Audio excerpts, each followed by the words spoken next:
తెలుగు రాష్ట్రాల్లో ఎక్కువ సమయం ముఖ్యమంత్రిగా ప్రతిపక్ష నాయకుడిగా పనిచేసిన వ్యక్తిని. అదే సమయంలో ఎప్పుడూ చూడనటువంటి విపత్కరమైన పరిస్థితి ఈ రోజు ఎదుర్కొంటుంది. ఈ టర్మ్ లో చూస్తున్నారు. దానికి కారణం ఒక వ్యక్తి ఇంత నష్టం చేయగలుగుతాడనేది అంతుబట్టిన విషయం. అంత నష్టం చేశారు.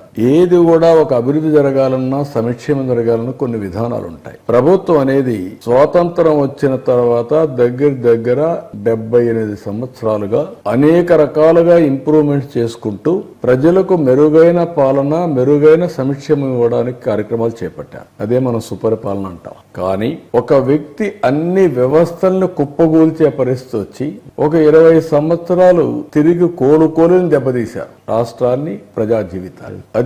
అది చూసినప్పుడు నేను బయట నుంచి చూశాను, పోరాడాను. ప్రజలు కష్టాలు అనుభవించారు, నేను కష్టాలు అనుభవించాం. మేము ఆ రోజు ఒక భరోసా ఇచ్చాం. రాష్ట్రం నష్టపోయింది, ఎక్కడికక్కడ విధ్వంసం జరిగింది. మళ్లీ ఎన్డీఏకు ఓటేయండి, రాష్ట్రాన్ని పునర్నిర్మాణం వైపు నడిపిస్తామని ఒక హామీ ఇచ్చాం. నమ్మారు.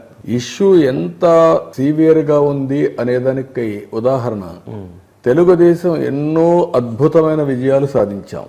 ఆ అద్భుత విజయాల్లో అన్నింటికంటే నిన్న జరిగిన ఎన్నికలు.